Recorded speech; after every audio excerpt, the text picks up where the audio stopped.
Good morning, students. Today, let us discuss about, or let me explain some of the basic concepts or some of the basic terms that we come across in the further study of statistics. I have given them in the notes. So open the notes of page 3, 4, 5. So they are given in the pages, third page, fourth page and fifth page. So I have given 8 set of terminologies, related terminologies. You see, first units and population. Second, finite population and infinite population. Number 3, sample. Number 4, quantitative characteristic and qualitative characteristic. Number 5, variable and attribute. Number 6, discrete variable and continuous variable. Number 7, quantitative data and qualitative data. Number 8, nominal scale and ordinal scale. I have given you 8 set of definitions, terms. First, let us know units and population. The objects whose characteristics are studied in a statistical survey, those objects are called as units or individuals. And the totality of units under consideration is called population. Andre ನಮ್ಮ ಸಾಂಖ್ಯಿಕ ಅಧ್ಯಯನದಲ್ಲಿ ಅಥವಾ ಸಾಂಖ್ಯಿಕ ಸಮೀಕ್ಷೆಯಲ್ಲಿ ನಾವು ಯಾವ ವಸ್ತುಗಳ ಗುಣಧರ್ಮಗಳನ್ನು ಅಧ್ಯಯನ ಮಾಡ್ತೀವೋ, ಯಾವ ವಸ್ತುಗಳ ಗುಣಾವಗುಣಗಳನ್ನು ಗುಣಲಕ್ಷಣಗಳನ್ನು ಅಧ್ಯಯನ ಮಾಡ್ತೀವೋ ಆ ವಸ್ತುಗಳಿಗೆ ನಾವು ಯೂನಿಟ್ಸ್, ಘಟಕಗಳು ಅಥವಾ ಇಂಡಿವಿಜುವಲ್ಸ್ ಎಂಬುದಾಗಿ ಕರೆಯುತ್ತೇವೆ.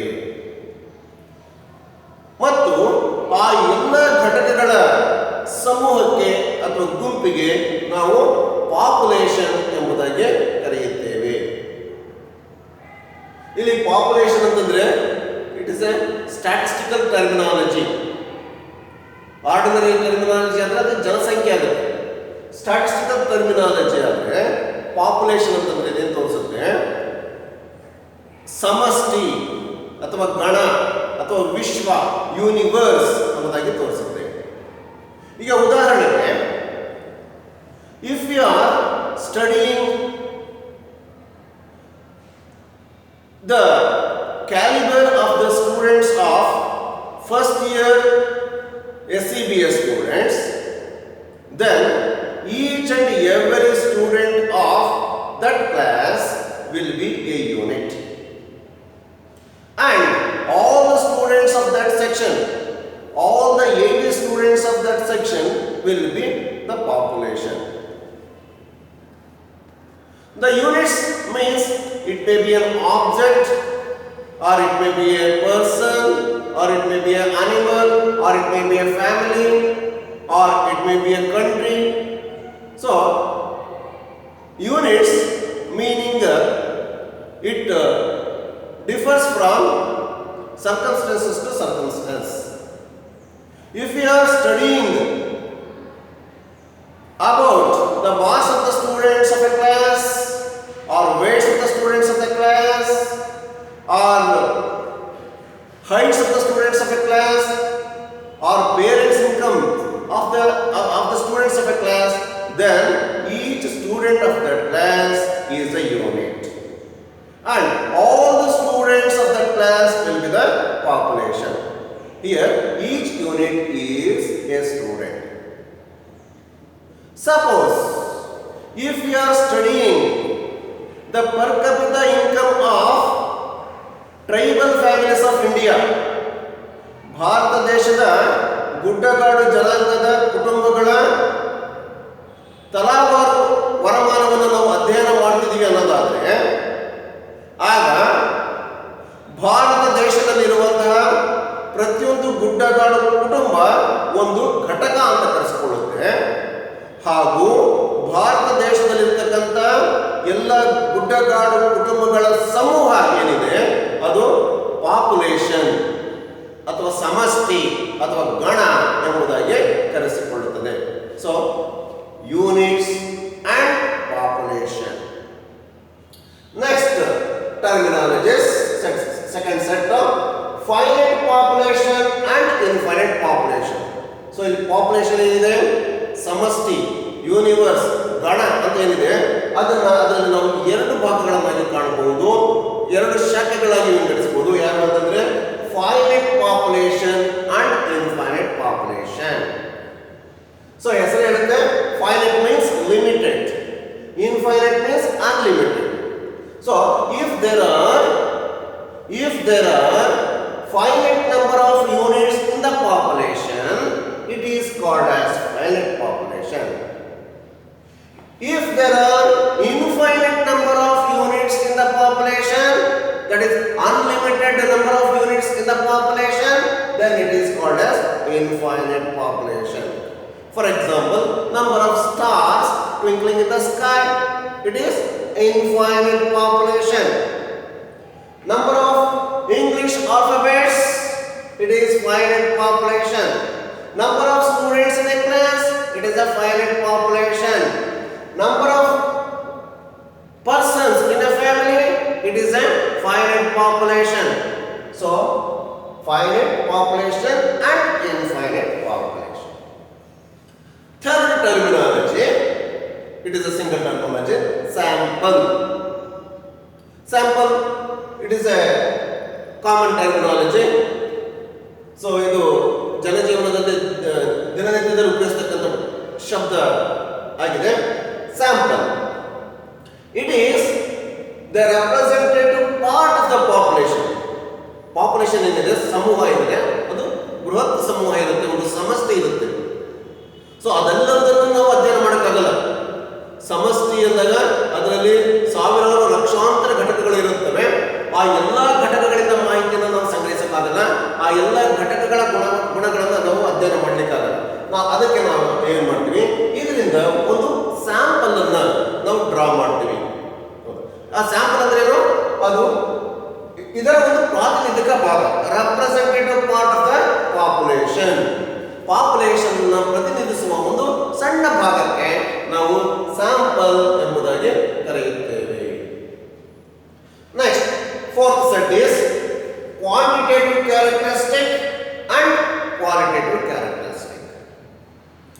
As I have told in the beginning, in the statistical survey or in the statistical study, we study about the characteristics of the units. ನಮ್ಮ ಸಾಂಖ್ಯಿಕ ಅಧ್ಯಯನದಲ್ಲಿ ಅಥವಾ ನಮ್ಮ ಸಾಂಖ್ಯಿಕ ಸಮೀಕ್ಷೆಯಲ್ಲಿ ನಾವು ಘಟಕಗಳ ಗುಣಾವಗುಣಗಳನ್ನು ಅಥವಾ ಗುಣಧರ್ಮಗಳನ್ನು ಅಥವಾ ಗುಣಲಕ್ಷಣಗಳನ್ನು ಅಧ್ಯಯನ ಮಾಡಬೇಕು. ಯಾವುದೇ ಒಂದು ಯೂನಿಟ್ ಅನ್ನ ಘಟಕವನ್ನು ನಾವು ತೆಗೆದುಕೊಂಡ್ರೆ ಅದು ಅಸಂಖ್ಯಾತ ಗುಣಧರ್ಮಗಳನ್ನು ಒಳಗೊಂಡಿರ್ತದೆ. ಉದಾಹರಣೆಗೆ ಒಬ್ಬ ವಿದ್ಯಾರ್ಥಿಯನ್ನು ತೆಗೆದುಕೊಂಡ್ರೆ ವಿದ್ಯಾರ್ಥಿಯಲ್ಲಿ ಅಸಂಖ್ಯಾತ ಗುಣಧರ್ಮಗಳಿರ್ತವೆ. ಎತ್ತರ, ತೂಕ, marks, colour, hair colour, then talent, goodness, honesty. So ಅಸಂಖ್ಯಾತ ಗುಣಧರ್ಮಗಳು ಇರುತ್ತೆ.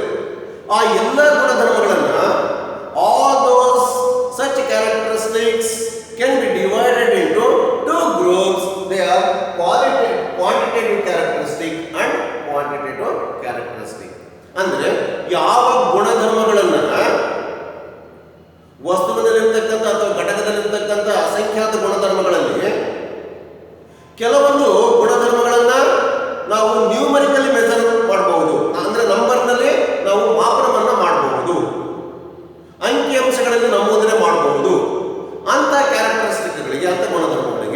ನಾವು ಕ್ವಾಂಟಿಟೇಟಿವ್ ಕ್ಯಾರೆಕ್ಟರಿಸ್ಟಿಕ್ ಎಂಬುದಾಗಿ ಕರೆಯುತ್ತೇವೆ.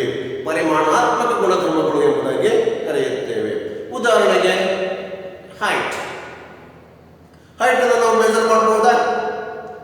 150 ಸೆಂಟಿಮೀಟರು, 140 ಸೆಂಟಿಮೀಟರು. ಹಾಗೆ ತೂಕವನ್ನು ನಾವು ಮಾಪನ ಮಾಡಬಹುದಾ? 40 ಕೆಜಿ, 50 ಕೆಜಿ. ಸೊ ದ್ರವವನ್ನು ಅಳಿಬಹುದಾ? 1 ಲೀಟರು, 2 ಲೀಟರು, ಹೀಗೆ. ಸೊ ಯಾವ ಗುಣಧರ್ಮಗಳನ್ನು ನಾವು ನಮ್ಮ ಅಂಕಿಗಳಲ್ಲಿ ನಾವು ಮಾಪನ ಮಾಡಬಹುದು, ಅಂಕಿಗಳಲ್ಲಿ ನಾವು ನಮೂದಿಸಬಹುದು, ಎಕ್ಸ್ಪ್ರೆಸ್ ಮಾಡಬಹುದು, ಅಂತಹ ಗುಣಧರ್ಮಗಳಿಗೆ, ಕ್ಯಾರೆಕ್ಟರಿಸ್ಟಿಕ್ಗಳಿಗೆ ನಾವು ಕ್ವಾಂಟಿಟೇಟಿವ್ ಕ್ಯಾರೆಕ್ಟರಿಸ್ಟಿಕ್ ಎಂಬುದಾಗಿ ಕರೀತೇವೆ. Height, weight, income, etcetera.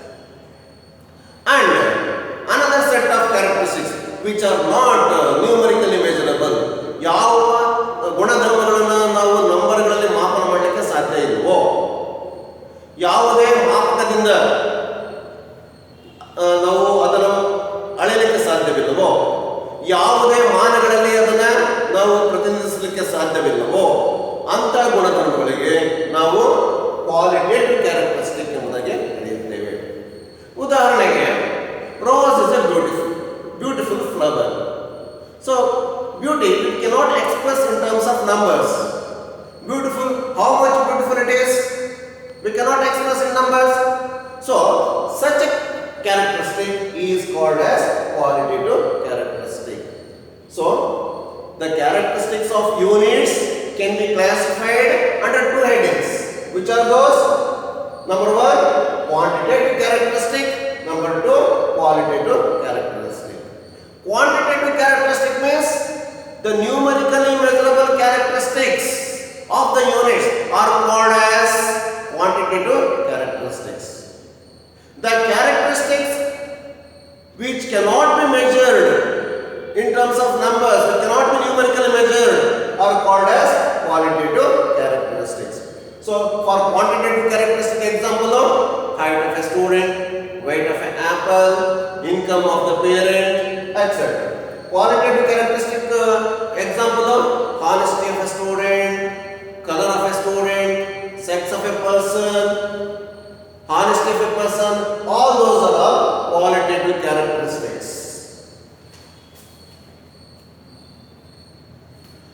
Then fifth set is variable and attribute.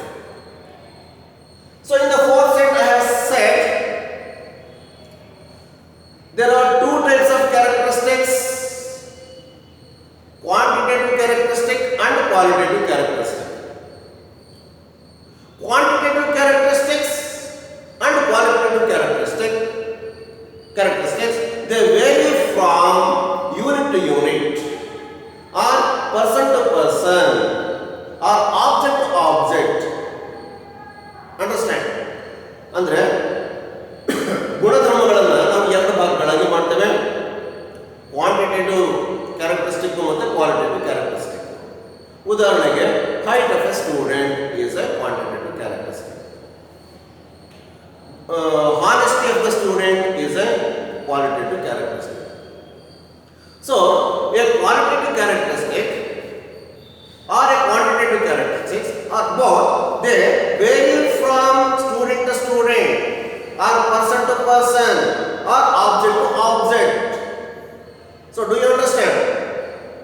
ಈಗ ವಿದ್ಯಾರ್ಥಿಯ ಎತ್ತರ, ಒಬ್ಬ ವಿದ್ಯಾರ್ಥಿಯ ಎತ್ತರ ಏನಿದೆ, ಅಥವಾ ಅವನ ತೂಕ ಏನಿದೆ, ಅಥವಾ ಅವನ ಅಂಕಗಳು ಏನಿದಾವೆ, ಸೊ ಅದು ಒಂದು ಏನೋ ಕ್ವಾಂಟಿಟೇಟಿವ್ ಕ್ಯಾರೆಕ್ಟರಿಸ್ಟಿಕ್ ಆಗಿರುತ್ತೆ. So height of a student is not same for all the students. Height varies from student to student. ಒಬ್ಬ ವಿದ್ಯಾರ್ಥಿ 130 ಸೆಂಟಿಮೀಟರ್ ಎತ್ತರ ಇರಬಹುದು, ಒಬ್ಬ ವಿದ್ಯಾರ್ಥಿ 135 ಸೆಂಟಿಮೀಟರ್ ಎತ್ತರ ಇರಬಹುದು, ಒಬ್ಬ ವಿದ್ಯಾರ್ಥಿ 150 ಸೆಂಟಿಮೀಟರ್ ಎತ್ತರ ಇರಬಹುದು. So height of the students it varies from student to student. So such a quantitative characteristic which varies from unit to unit, it is called as variable. So also qualitative characteristic it varies from unit to unit or person to person. ಇಲ್ಲಿ qualitative characteristic ಏನಿದೆ ಅದು ಕೂಡ person to person, student to student, object to object, it varies.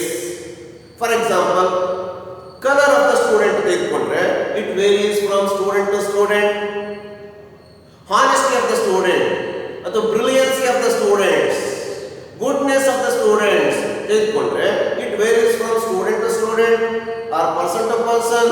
So ವ್ಯಕ್ತಿಯಿಂದ ವ್ಯಕ್ತಿಗೆ, ವಿದ್ಯಾರ್ಥಿಯಿಂದ ವಿದ್ಯಾರ್ಥಿಗೆ, ವಸ್ತುವಿನಿಂದ ವಸ್ತುವಿಗೆ, ಘಟಕದಿಂದ ಘಟಕಕ್ಕೆ ಅದು ಬದಲಾವಣೆಯನ್ನು ಹೊಂದುತ್ತದೆ, ಒಂದೇ ರೀತಿಯಾಗಿ ಇರೋದಿಲ್ಲ. ಸೊ ಅಂಥ qualitative characteristic, the qualitative characteristic which varies from unit to unit is called attribute. Understand? Honesty of a student, it is a qualitative characteristic. Honesty of the students, it is a attribute. Height of a student, it is a quantitative characteristic. Heights of the students, it is a variable. So that's it. So variable and attribute. Next, sixth set, discrete variable and continuous variable. So variable, it is a quantitative characteristic. For example, height, weight, then income, etc. They are numerically measurable, numerically expressible. So such quantitative characteristics are called as variable. It varies. In variable, we have two types. One is discrete variable, another is continuous variable. Variable ಅನ್ನು ಎರಡು ಭಾಗಗಳಾಗಿ ಮಾಡಬಹುದು, ಎರಡು ಶಾಖೆಗಳಾಗಿ ನಾವು ವಿಂಗಡಿಸಬಹುದು. ಯಾವಪ್ಪ ಅಂತಂದ್ರೆ discrete variable ವಿಚ್ಛಿನ್ನ ಚಲಕ, continuous variable ಸತತ ಚಲಕ. So ಇದು ಕ್ವಾಂಟಿಟೇಟಿವ್ ಕ್ಯಾರೆಕ್ಟರಿಸ್ಟಿಕ್, ವ್ಯಕ್ತಿಯಿಂದ ವ್ಯಕ್ತಿಗೆ, ವಿದ್ಯಾರ್ಥಿಯಿಂದ ವಿದ್ಯಾರ್ಥಿಗೆ, ಘಟಕದಿಂದ ಘಟಕಕ್ಕೆ ಅದು ವ್ಯತ್ಯಾಸವನ್ನು ಹೊಂದುತ್ತದೆ. ಈ ವೇರಿಯಬಲ್ ಅಲ್ಲಿ ಡಿಸ್ಕ್ರೀಟ್ ವೇರಿಯಬಲ್ ಅಂತಂದ್ರೆ a variable which assumes a specified values in a given range. Such a variable is called as discrete variable. Discrete variable ಅಂದ್ರೆ it is a variable. So in a given range, ಒಂದು ಕೊಟ್ಟಿರತಕ್ಕಂಥ ವ್ಯಾಪ್ತಿ ಒಳಗೆ, if the variable assumes or it takes a specified values, ನಿರ್ದಿಷ್ಟ ಬೆಲೆಗಳನ್ನು ಮಾತ್ರ ಅದು ತೆಗೆದುಕೊಳ್ತಾ ಹೋಗುತ್ತೆ. ಸೊ ಅಂತ ವೇರಿಯಬಲ್ಗೆ ನಾವೇನಂತ ಕರಿತೀವಿ, ಡಿಸ್ಕ್ರೀಟ್ ವೇರಿಯಬಲ್ ಅಂತ ಕರಿತೀವಿ. If a variable takes all the values in a given range, ಈ ರೇಂಜ್ನೊಳಗೆ ಬರುವಂತಹ ಎಲ್ಲಾ ಬೆಲೆಗಳನ್ನು ಆ ವೇರಿಯಬಲ್ ತೆಗೆದುಕೊಳ್ಳೋದಾದ್ರೆ, ಆ ವೇರಿಯಬಲ್ ಎಲ್ಲಾ ಬೆಲೆಗಳನ್ನು ತೆಗೆದುಕೊಳ್ಳೋದಾದ್ರೆ ಅದಕ್ಕೆ ನಾವೇನಂತ ಕರಿತೀವಿ, ಕಂಟಿನ್ಯೂಸ್ ವೇರಿಯಬಲ್, ಸತತ ಚಲಕ ಎಂಬುದಾಗಿ ಕರೆಯುತ್ತೇವೆ.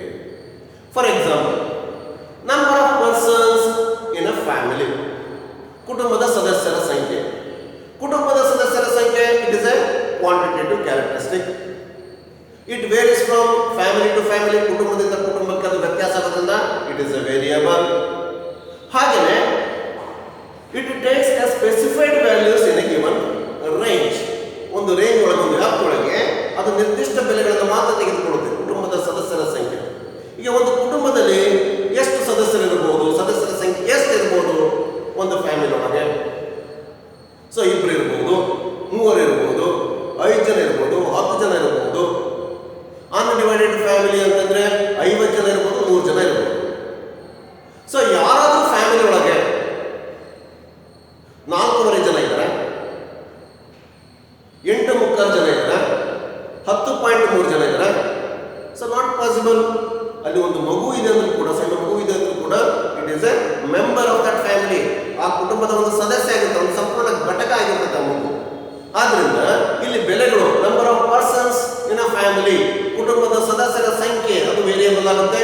ಅದರ ಏನೇನು ಬೆಲೆಗಳನ್ನು ತೆಗೆದುಕೊಳ್ಳುತ್ತೆ, ಅದು 1, 2, 3, 4, 5, 6, 7 ಈ ತರ ಬೆಲೆಗಳು, ನಿರ್ದಿಷ್ಟ ಬೆಲೆಗಳನ್ನು ಮಾತ್ರ ತೆಗೆದುಕೊಳ್ತಾ ಹೋಗುತ್ತೆ.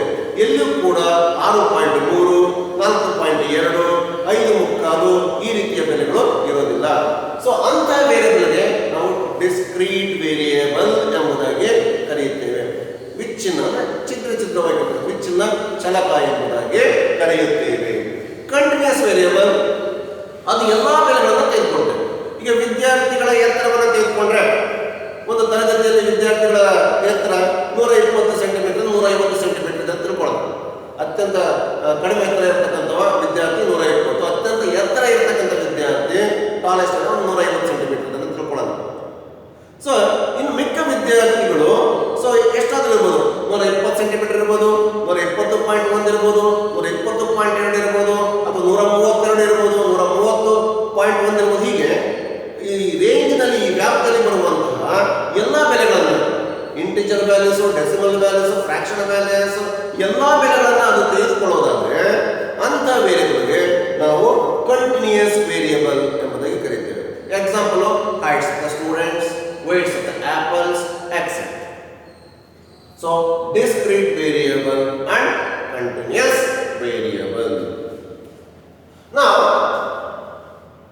let me go to quantitative and qualitative data.